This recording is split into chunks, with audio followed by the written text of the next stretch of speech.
The world is an unpredictable place. That's what makes it so haunting when you watch a movie years after it's come out and you realize that the filmmakers unintentionally predicted real-world tragedies. You'll never be able to watch these movies the same way again.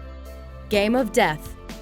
Game of Death was released in 1978, 5 years after its lead actor, Bruce Lee, had died. But the completed movie, which was rewritten after Lee died of unrelated medical complications during the production, contains a truly eerie plot point. Lee plays Billy Lowe, an actor who's shot with a prop gun that turns out to have a real bullet in it. The shot isn't fatal, but Lowe fakes his death to take revenge on the would-be assassins.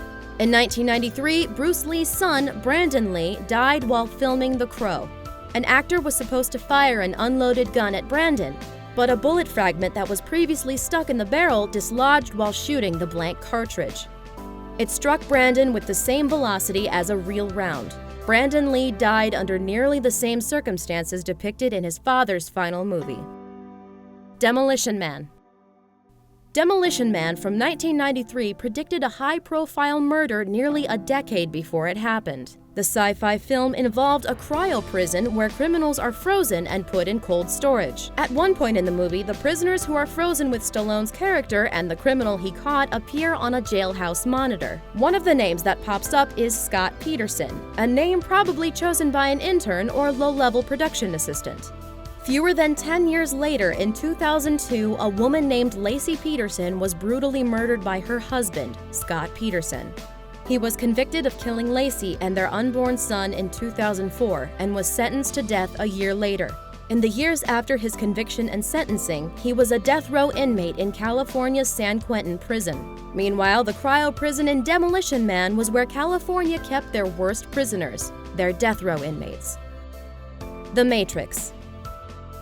To say the prop designer on the set of The Matrix from 1999 may have inadvertently predicted the worst act of terror inflicted on the United States of America is both unnerving and, more importantly, not meant to show disrespect to any of the fallen.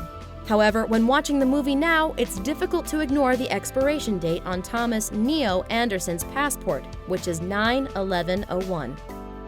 Poltergeist. Poltergeist is spooky enough, but it doesn't end there.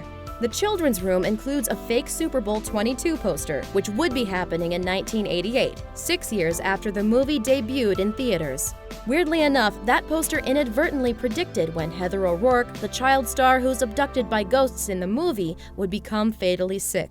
As Super Bowl 22 came around on January 31st, 1988, O'Rourke fell violently ill before passing away the next day due to a cardiac arrest triggered by an intestinal stenosis.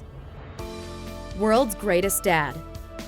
In 2009's World's Greatest Dad, Robin Williams plays Lance Clayton, a dad and English teacher whose teenage son accidentally dies from autoerotic asphyxiation.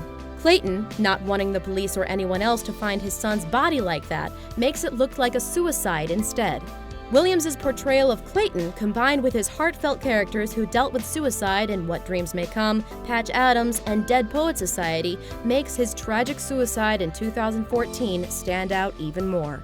Thanks for watching. Subscribe to our YouTube channel to watch more videos like the one you just saw.